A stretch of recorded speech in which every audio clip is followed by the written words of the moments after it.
Ibu dan bapak itu punya resep untuk bikin manisan mangga. Pada saat itu di awal hanya memikirkan ini potensi besar. Brand pertama itu namanya Bali Sweet Mango. Ibarat kata dicoba akhirnya gagal. Konsepnya Miru Bali ini kayak Indofood lah. E-Talk, Entrepreneur Talking with Adi Nadira. Hai friends, menjadi seorang pembisnis atau karyawan adalah pilihan kalian friends. Setiap profesi memiliki kelebihan dan kekurangan masing-masing. Hari ini kita kedatangan seorang entrepreneur muda yang mengawali karirnya dari seorang karyawan di suatu perusahaan besar dengan income dan jenjang karir yang jelas, dan tiba-tiba berbalik arah memutuskan menjadi seorang entrepreneur dengan ketidakpastian income hanya dengan bermodalkan nekat dan mimpi yang besar. Yuk kita lihat bisnis profile dari entrepreneur muda berikut ini.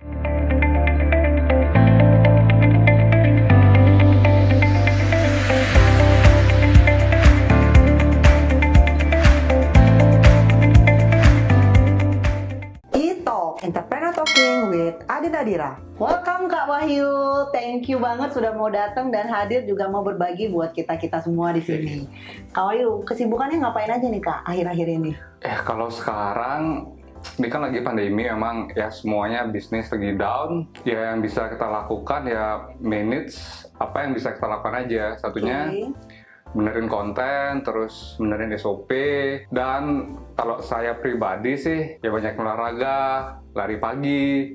Habis itu yang biasa dilakukan sekarang lah, main sepeda lah, kayak gitu lah. Ya. Ngikutin juga ya sekarang ya. Nah bener banget sih, kita juga harus mikirin, ibarat kata dulu mungkin kita nggak bisa lakukan aktivitas itu ya. Betul. Tapi dengan ya ada pandemi seperti ini, kita ambil positifnya nih, lebih banyak mereview lah untuk bisnis kita, lalu kita melakukan aktivitas-aktivitas positif yang lain juga ya.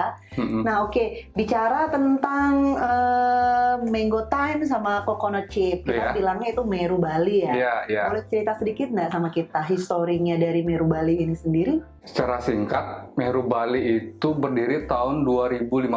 2015. 2015. Jadi memang waktu itu blank banget sih, karena dulu kan kerja di Jakarta. Setelah itu mikir untuk gimana sih, pengen pulang kampung, pengen buka usaha sendiri. Nah, singkat cerita, punyalah pemikiran bikin produk dari olahan buah gitu. Nah, akhirnya 2015 coba-coba, beberapa kali gagal juga. Akhirnya 2016 ketemu nih resep yang pas, pola yang pas. Mulailah dijalanin pelan-pelan dari sana, perbaiki semuanya. Akhirnya sampai tahun 2020 ya ada beberapa produk, dan dua ini yang kita unggulkan gitu. Jadi banyak ada produk lain juga sebenarnya, tapi kita yang sekarang diunggulkan ini produknya Mango Time sama Coconut Chip. Betul. Nah, kalau kaitannya tadi nih 2011 ya sampai dengan saat ini berarti 2015. Berarti itu adalah hampir 5 tahun. Hampir 5 tahun. Iya. Dan brand itu sendiri memang dipatenkan di 2015 itu? Kalau belum, kita baru matenin sih. Kita baru ke Dirjen Haki itu tahun lalu. Ya, untuk yang Mango Time baru tahun lalu, dan Meru Bali ini masih kita proses ke Dirjen Hakinya. Ya, jadi benar-benar kita sudah create ya, udah di-create benar-benar oleh tim dari Meru Bali juga. Iya, betul. Nah, kenapa sih yang kita mau tanya, kenapa sih kepikirannya malah bikin snack gitu? Kalau orang-orang mungkin kan bikin sesuatu yang berbeda, ini kenapa sih bikinnya snack gitu? Dan itu dari manisan ya? Iya, betul. Dari buah-buahan lah. Kayak dulu itu tahun 2015 lagi hype-hype-nya itu Maici dulu. Maici keripik singkong itu di Bandung. Nah, kemudian saya mikir nih, karena di Bali kan memang basicnya dulu tourism dan oleh-oleh kan. Nah, tourism dan oleh-oleh, saya pikir kalau snack bisa jadi masuk nih ke marketnya oleh-oleh gitu. Nah, ya jadi mikirnya bakal bikin snack nih untuk oleh-oleh gitu. Cuman belum kepikiran apanya gitu. Nah, setelah tanya-tanya terus ngobrol juga sama keluarga. Nah, memang ibu dan bapak itu punya resep untuk bikin manisan mangga waktu itu pertama. Jadi pada saat itu di awal hanya memikirkan ini potensi besar. Tourism marketnya besar banget nih Bali. Jadi bikinnya snack dulu, tapi belum kepikiran mau dibikin apa belum. Akhirnya kita kepikiran bikin manisan mangga. Cuman nggak tahu nih gimana nih cara jualnya, kemana cara jualnya. Sampai akhirnya 2016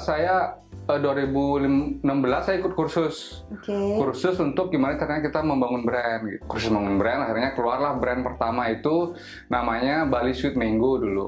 Karena mikirnya biar ada Balinya, mangganya juga masuk gitu. Akhirnya jalan-jalan itu nyoba-nyoba masuk ke toko gagal. Iya. Gagal, entah nggak diterima, terus banyak returnya gitu kan. Oke, akhirnya bikin lagi kita brand yang lain, namanya Bali Sweet Coco. Nah, itu dulu perpanjangan dari manisan juga tapi kelapa. Nah, Bali Sweet Coco ini juga nggak jalan. Walaupun di awal buat Meru Bali ada beberapa proses yang ibarat kata dicoba akhirnya gagal. Betul. Karena dulu memang konsepnya Meru Bali ini kayak Indofood lah. Indofood dia punya sub-brand nih. Sub-brand namanya kalau Indofood itu punya sub-brand kayak Citato, kayak gitulah, anak Citato, apalah dan lain sebagainya. Nah, dulu konsepnya begitu. Akhirnya 2016 setelah lama mikir keluarlah Mango Time ini yang pertama. Nah, keluarlah Mango Time. Nah, baru di sana karena kita ganti kemasan yang lebih bagus, kemasannya bagus, namanya juga spesifik mangga. Udah mulai marketnya kelihatan, terus responnya juga bagus, dan juga kita mulai membangun tim di sana gitu. Jadi nggak jalan sendiri waktu itu. Jadi memang di awal itu memang dilakoni secara pribadi lah sendiri dulu. Tapi mulai melihat peluangnya lagi dan akhirnya bertahap sehingga sampai dengan saat ini. Oke, friend, ini adalah hal yang sangat menarik sekali. Kak Wahyu melihat bahwa peluang bisnis hanya dari melihat pasar. Pada saat itu tourism sedang marak-maraknya ya Kak di Bali. Dan Kakak melihat, oke, sekarang saya akan memikirkan gimana caranya membuat snack oleh-oleh dan melihat peluang bisnis di sana. Akhirnya menggunakan resep tradisional yang dimiliki oleh keluarga, meng-create dan menjadikan kemasannya dengan cantik seperti ini. Oke, Kak Wahyu, ketika memulai suatu bisnis, pasti kita akan melihat ujung-ujungnya gimana cara mendapatkan profit untuk bisnis kita sendiri. Nah, untuk mencari profit itu pasti ada korelasinya lah dengan target market. Nah, Kakak menentukan target market untuk pasarnya Kakak berkaitan dengan Meru Bali itu seperti apa? Memang di awal bingung ya, karena baru merintis. Pilihannya produk dulu atau siapa yang dijualin dulu gitu kan. Itu kayak telur sama ayam gitu, telur sama ayam bolak-balik gitu terus kan. Kalau sekarang secara sudah berapa kali bikin produk, akhirnya mikirnya marketnya siapa, produknya apa. Nah, itu kita harus bikin market fit produk namanya, atau produk fit to market gitu. Jadi jangan bikin saya bisanya apa ya, udah jual aja random gitu, nggak bakal diserap sama market. Jadi makanya ada istilah market research, riset dulu marketnya siapa, orangnya siapa, demografinya apa, umurnya berapa, kesukaannya dia apa, hobinya apa. Nah, dari sana baru kita bikinin produk yang mereka memang perlukan gitu. Wow, ternyata menentukan target market bisa sepanjang itu ya. Bisa. Jadi sebenarnya friend, kalau kita menentukan target market, itu memang bukan gimana caranya kita mencari pasar atau segmennya dulu, tapi kita harus meriset dulu semuanya. Riset dulu semuanya sesuai dengan kebutuhannya apa, customer segmentasinya apa, baru kita bisa create produk. Itu sebenarnya adalah yang tepat. Ya, itu menurut saya sih. Mungkin ada juga yang lain pengalamannya based on produk dulu, kemudian dia nyebar kebetulan ketemu sama marketnya. Nah, itu bisa jadi, ya itu menurut saya boleh juga gitu. Tapi kalau sudah saya yang pengalaman beberapa tahun ini melihatnya akan lebih baik kalau riset dulu marketnya pelan-pelan. Jadi kita nggak asal ngejual barang ke orang itu nggak asal. Gitu. Untuk tepat sasaran lah ya. Konsepnya udah bagus lah gitu. Dalam menentukan segmented untuk target pasar, selain kita melihat gimana sih caranya atau research dulu seperti yang disebutkan tadi oleh Kak Wahyu, kita juga bisa melihat apa sih produknya kita juga. Jadi itu kembali lagi dari entrepreneur sendiri ya, kira-kira untuk pasnya atau pantasnya seperti apa sih cocoknya dalam menentukan segmen market untuk bisnis mereka masing-masing. Kak Wahyu, kalau menurut Kak Wahyu berkaitan dengan branding itu sangat penting atau enggak? Penting, brand itu penting untuk segalanya. Baik kita personal branding, ataupun produk branding, terus company branding itu penting banget. Karena memang tujuannya kita tuh jualan tuh profit. Tapi selain profit, yang kedua sustainability. Nah, dengan kita membangun brand, jadi kita lebih dikenal, positioning kita jelas, karakter produk kita jelas. Jadi secara jangka panjang, orang itu pasti akan cenderung memilih brand yang dipercaya lah gitu. Jadi harus brand itu harus banget dikelola dengan baik. Oke. Nah, kalau dari kacamata Meru sendiri, itu selama perjalanan 2015 menuju 2020 itu sudah 5 tahun. Brand yang inovasi apa yang dilakukan agar tetap eksis walaupun ibarat kata dalam situasi apapun? Yang sudah kita lakukan, nah sekarang paling gampang itu kan di sosial media ya. Sosial media itu dari dulu cara bermainnya berubah dengan sekarang. Nah, misalkan dulu kita selling pun di sosial media itu orang bakal beli. Nah, tapi sekarang dengan banyaknya brand yang masuk, banyaknya merek yang kita dengan mudah bisa bikin suatu bisnis kecil lah di Instagram lah bilang. Satu malam pun jangankan satu malam, 1 menit pun kita jadi kok, cuman bikin akun terus brandnya jadi.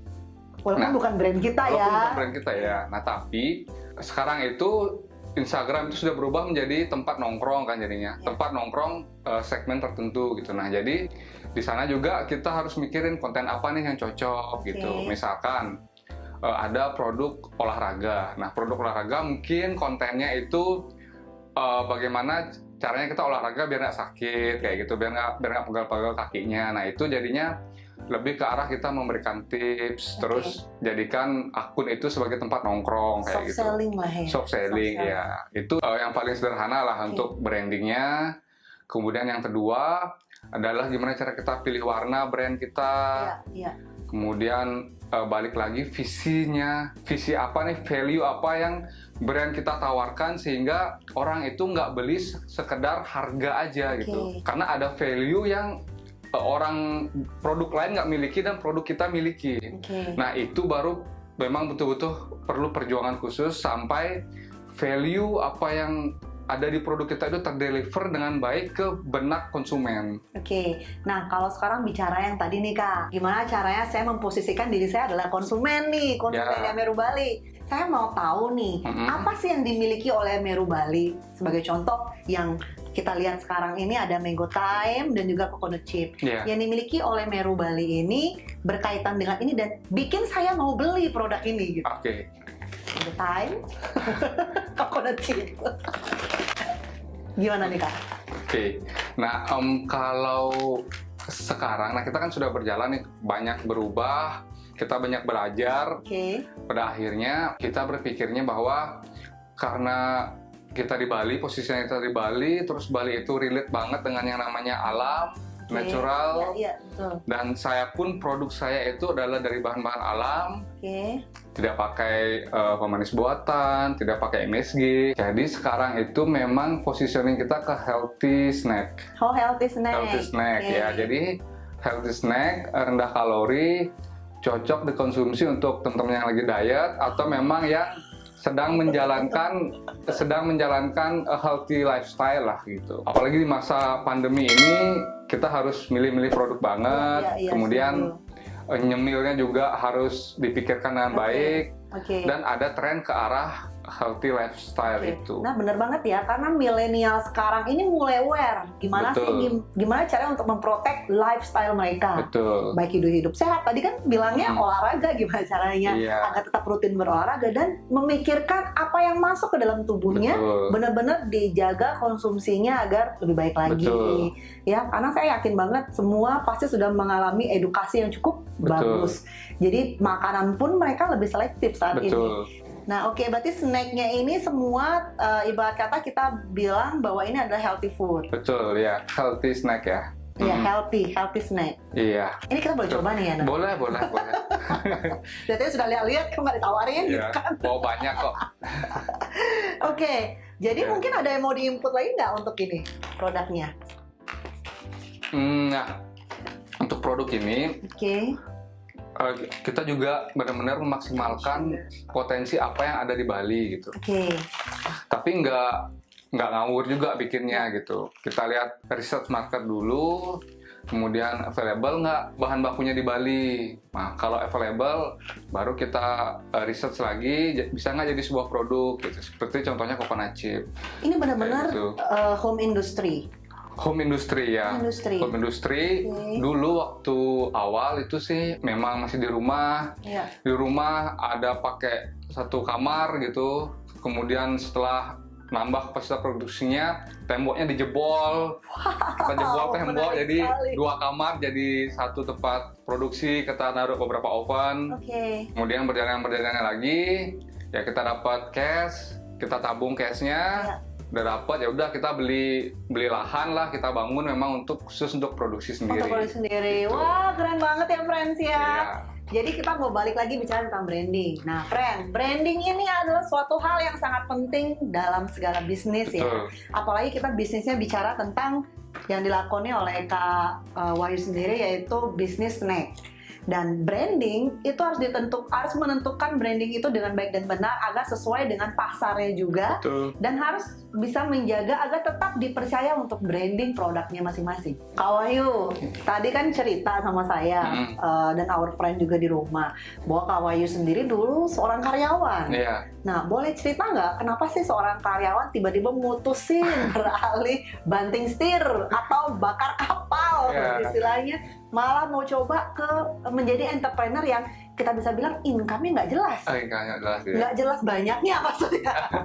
Boleh cerita sama kita nggak, Kak? Background saya itu S1 jurusannya teknik perkapalan. Oke, teknik apa? Nahkoda harusnya, Kak. Enggak. Nahkodain hati saya. Terus Kak? Oke, backgroundnya naval arsitektur and shipbuilding. Jadi saya mau gimana cara bangun kapal, gimana caranya ngurusin itu biar ada yang beli kapalnya, biar ada yang make itu kapalnya gitu. Itu agak unik ya, Kak? Itu yang nyuruh sekolah itu siapa, Kakak sendiri apa?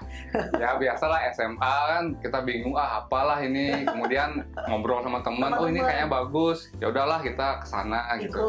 Iya, jadi ada dulu 2 orang sih yang ambil sana gitu di Surabaya ITS. Nah kemudian di sana lulus kuliah tahun 2011. Langsung kerja di pabrik semen. Nah ngurusin shippingnya pabrik semennya itu gitu. 2011 kerja di sana. Nah kemudian 2014 itu akhirnya resign. Resign dari pabrik semen. Nah saya jadi jualan produk ini pun nggak langsung ujuk-ujuk jualan kayak gitu, nggak. Jadi memang secara tidak langsung ada bridgingnya lah, ada jembatannya. Memang saya sudah pikirkan. Kalau direncanakan sih enggak, tapi dipikirkan perlahan kayak gitu istilahnya. Bahasa halusnya dari merencanakan ya, dipikirkan secara perlahan-lahan. Gitu, jadi karena kalau langsung loncat gitu kan pendapatan nggak ada kan, pendapatan nggak ada. Income terstop lah. Ya income terstop. Memang sih punya tabungan, cuman kalau tabungannya nggak nambah kan berkurang terus kan habis juga. Makanya dulu akhirnya 2014 itu saya dapat kerja di Bali. Memang pindah kerja dulu di Bali di salah satu merek HP. Lah boleh sebut nama nggak? Merek nggak? Boleh. Nah, dulu kerja di Holcim, setelah itu resign kerja di Samsung. Nah, Samsung di HP.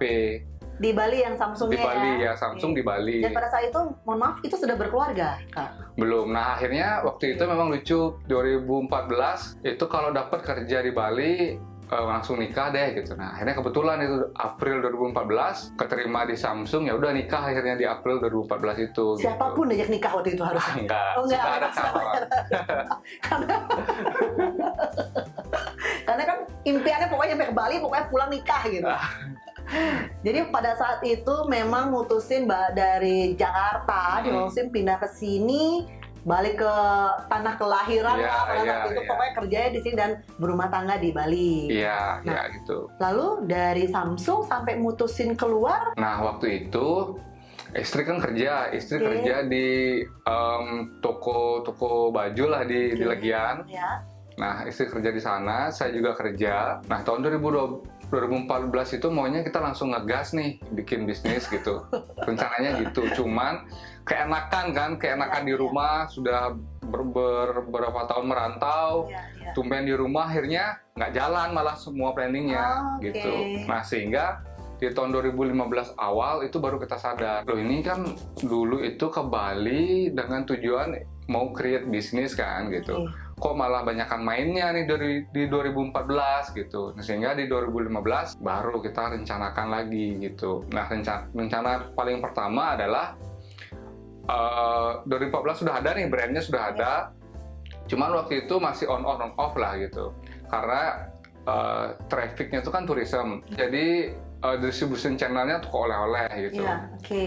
Jadi setiap Sabtu Minggu baru kita bisa kirim barang gitu. Karena Sabtu Minggu kan libur. Baru Sabtu Minggu. Karena waktu itu berdua masih kerja ya. Berdua masih kerja, terus akhirnya udah Sabtu Minggu aja kirim barang ke toko gitu kan. Menarik ya, itu dilakukan berapa lama Sabtu Minggu?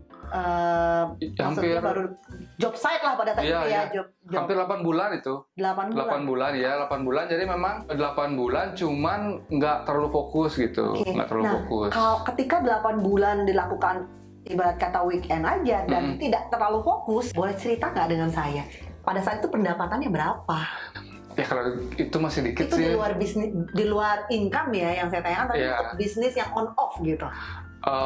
Kalau waktu itu 5 juta dapat lah sebulan. 5 juta kotor dapat, ya omset 5 juta kotor dapat lah ya. Jadi maksudnya setelah melihat bahwa on off aja dapat 5 juta, apalagi ditekunin kan gitu ya. Ini jiwa entrepreneur kelihatan loh langsung. Nah, akhirnya memutuskannya yang diambil dari ibarat kata 8 bulan review on off, terus melihat bahwa ini ternyata bisa besar, menjanjikan juga bisnisnya, dilakukan apa ya? Nah, akhirnya di tahun 2015 itu milih nih sama istri, saya yang resign atau kamu yang resign. Nah, itu pilihannya. Ya, salah satu dulu. Jadi memang dari sana tuh kita emang lagi membuat jembatan biar gimana caranya full time nih pada akhirnya gitu. Jadi akhirnya dia yang milih, ya saya udah resign karena gaji saya kecilan waktu itu gitu dia. Oke, resign lah. Akhirnya dia resign. Dan memang waktu itu kita belum fokus ke branding nih, belum tahu branding, belum tahu apa. Memang fokusnya di selling. Dan yang dilakukan ketika pada saat itu? Akhirnya 2015 awal itu dia resign. Akhirnya dia yang tawarin ke toko-toko. Door to door satu-satu. Sementara saya kerja. Nah, jadi pulang kerja itu saya biasanya nongkrong nih sama teman-teman. Nah, tapi nongkrong itu cari informasi. Di mana sih toko yang potensial? Gimana caranya masuk ke tokonya itu? Siapa yang harus dicari? Apa yang harus kita bawa? Ya, gitu kan. Nah, akhirnya paginya istri yang ngejalanin. Oh, kamu ke toko ini, bawa proposal ini, bawa produk ini, cari ibu atau bapak ini gitu. Itu dilakukan kurang lebih 6 bulan. 6 bulan. Nah, ini sangat inputan yang luar biasa ya, friend. Semua harus dilakukan, tidak ada yang instan, tapi dilakukan secara benar-benar direncanakan dan kerja keras harus tetap dijaga. Jadi kita bisa lihat di sini nih, ketika gimana caranya dipikirkan banget gimana agar income kita tidak terhenti dulu dan mutusin langsung hijrah. Betul. Atau bongkar yang saya bilang tadi, bakar kapal langsung pindah profesi. Tapi gimana caranya kita bikin jembatannya dulu. Perlahan ketika ini sudah settle dan bisa menghasilkan juga potensi lebih banyak, jadi akhirnya kita mutusin bahwa ini ada tempat kita yang baru gitu ya. Karena kan saya juga sendiri baru belajar kan. Selling itu kelihatannya aja gampang, tapi ada ilmunya sendiri kan. Nah, itu baru selling, kemudian mencari distribution channel. Nah, itu juga lagi membangun ulang kan gitu. Membangun ulang juga, cari relasi lagi. Nah, itulah yang di awal itu kalau memang mau shifting sebenarnya sih perlahan gitu menurut saya. Betul. Gitu. Benar-benar pakai strategi ya, bertahap. Jadi satu minimal ibarat kata ini gagal, contoh misalnya ini nggak berhasil nih, minimal kita masih ada yang setiap bulan income pasti kita terima. Betul ya. Wah, keren banget. Nah, boleh nggak kasih kita inputan lagi nih, Kak? Kalau tadi ceritanya itu